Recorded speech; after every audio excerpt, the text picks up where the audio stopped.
Have we lost touch as humans? Maybe COVID did something where we insulated a little too much. We got used to the Zoom and being in a room by ourselves, able to escape as we wanted to in our pajama pants and still get on with our careers. I don't know. In future episodes, we're going to be talking about the effects of going back to work at the workplace as across the nation, major corporations are saying to the workers, and even at the federal bureaucrat level, come on back to the office, which is going to change people's lives. From an entrepreneurial standpoint, it's important to be building business all the time. How do we do that in an era when we got used to looking at each other on screens and using social media to make a message? Well, we're going to find out more about building your presentation. And in fact, we're going to learn how to ditch the pitch today.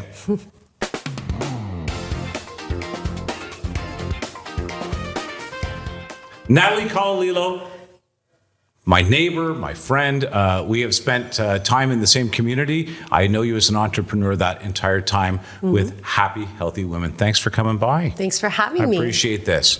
And you are actually the perfect person to talk about this because you're all about building entrepreneurship in women. And you've built a community around that. Tell us about it. Well, Happy Healthy Women is a community for wellness-minded women in business. And really at the heart of what we do is authenticity, is connection, is coming together, not just, for transactions, because those happen anyway, but really for the purpose of connecting heart to heart. And I have noticed in my journey as an entrepreneur, which has been 20 plus years, that is the ideal way to build a business versus having dollar signs in your eyes. Rather than just pursuing the product, the dollar, the client. Right. Yeah. And okay, give me some examples of how it is different in just building relationships over doing transactional business. So it's interesting. Like when I first started networking, right? When I started a business that it was recommended to start networking, I was going out to various events and I thought networking events are networking events. You're going to meet people that you connect with. You're going to meet people that you don't connect with. But really what mattered was the sort of air in the room, right? And how it was led, how that event was led. Because what I started to find was that it was very transactional right off the top, right? So someone would approach you or you would approach someone and, the first question is, hi, Mike, what do you do? Right? Or what's your name? And then, oh, Mike, hi, Mike, what do you do? And it's almost like you feel this immense pressure to now sell yourself, right? Yeah. And you have no idea who the other person is, what they do. Do they even really care? They're just waiting for their opportunity to give you their pitch. Well, that's exactly it, right? And like when you think about actual sales, it kind of goes against everything that I know about sales anyways. And I know about successful sales, which is you need to know about the other person because it's really their needs that you want to answer to, right? So I just found that way of networking so strange and almost like meat markety, right? Versus having like true authentic connection. They actually come off like speed dating. Okay, everybody's got 1 minute and this group of 4 people, which is great. And I don't want to, I'm not trying to besmirch any kind of networking because I think it is important. Right. But what is the alternative to that? So, in Happy Healthy Women, so first of all, I walked away from those really being in tune with how I felt. And I remember feeling like, I didn't like that, right? I didn't like being pitched. I didn't like being sold to. I didn't like having to sell myself and pitch in the right way and having this like elevator pitch in my mind and trying to remember it. Like that's all the things. Did you rehearse it? Well, yeah, because these are the things that I was taught to do when I was doing my sales training and my entrepreneurial training, right? And granted, like I've been an entrepreneur my whole life, basically from, childhood, basically with my parents being an entrepreneur. Okay. Family business is a great way to learn it. Family business. And I never saw them do any of that. Right. I saw my mom being like the most authentic, true person and building a crazy, amazing business out of that. So I think that's part of why this never felt right. But what we do in Happy Healthy Women as a result of that, it was something that I decided right away was I really want to bring women together that, first of all, are forward thinking, that have happiness on the brain. Like, even if they're not happy in this moment, they know that they want to lead more fulfilled lives. I want to bring women together that understand wellness and business as one full circle, right? With happiness and joy. And the only way that I'm going to do that is through authentic connection. So let's bring women together, not just to sell their things to each other. Yes, tell us what you do, tell us who you are, but tell us more about you. Like, if I pose a topic to this group, let's have a real conversation around that, right? Right. Yeah. And that's how authentic connection really started to happen with us. It's funny, but I think sometimes in business, we think the person that we're selling to is the person who's going to buy. And often, if you make the right impression, that's the person that markets for you. They become your champion. I like this person.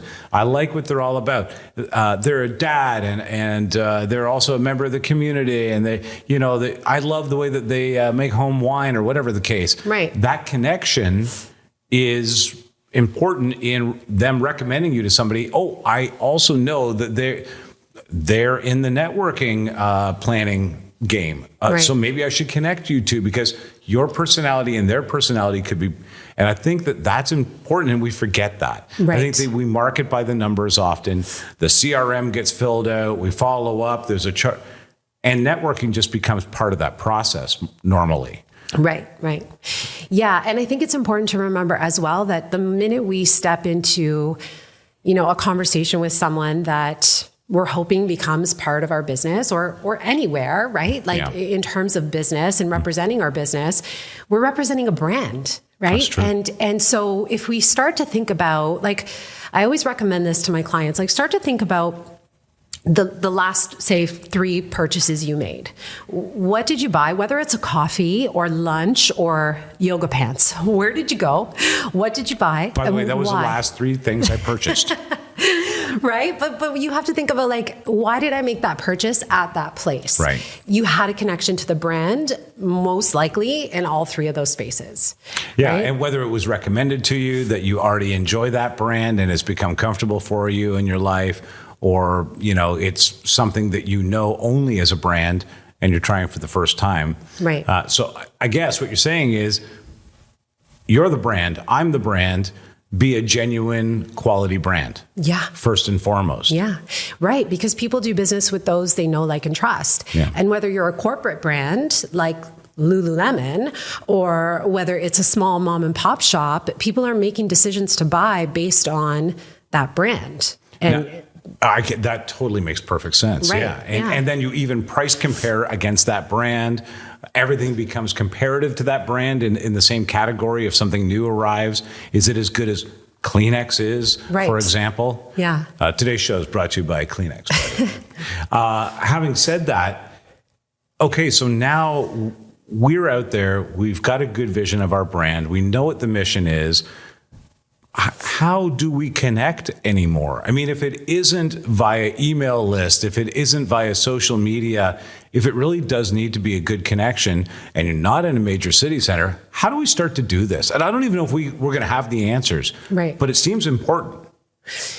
it's very important. I think one of the biggest things is to be in touch with ourselves, first of all, and be in tune with what it is that we are looking for when we go out there and interact with people around our business, right?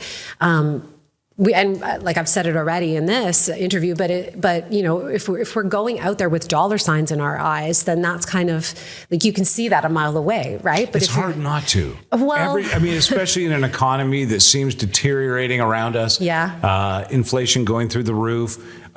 Small businesses failing every day. There is this pressure still to deliver numbers. Mm-hmm, mm-hmm. There must be a happy medium in there someplace.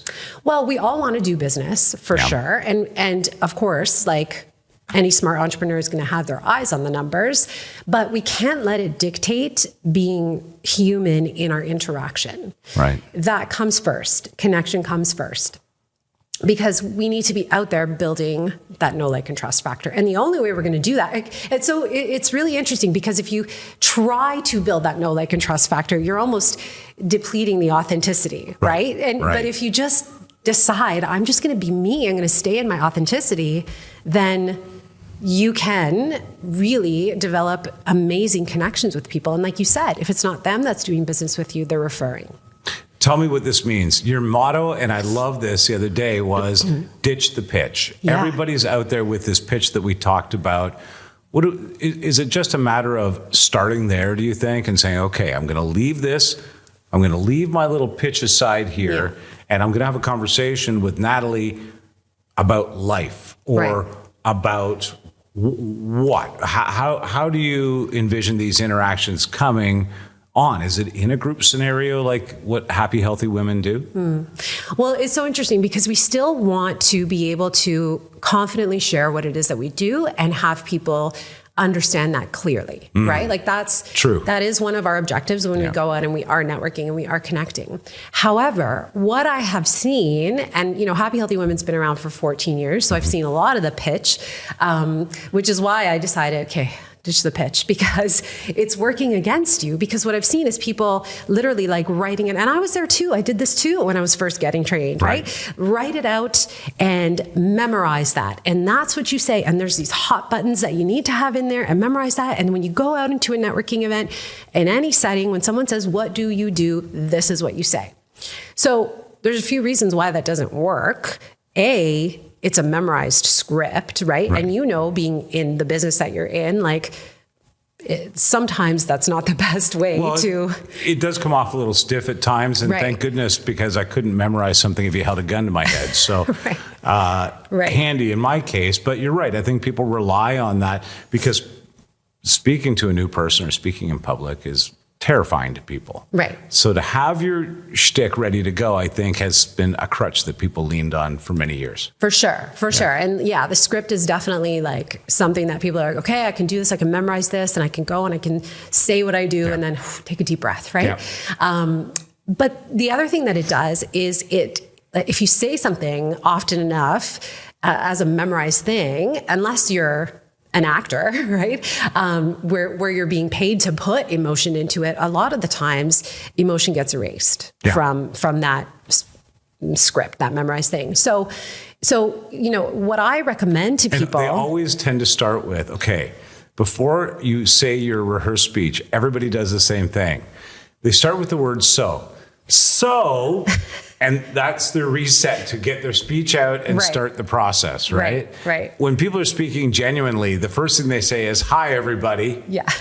It's so obvious, right? Right. Yes. Yeah. And it's you can always tell when there is that memorized, rehearsed line or few lines versus someone really speaking from their heart, from authenticity. And we're moving more and more in this direction.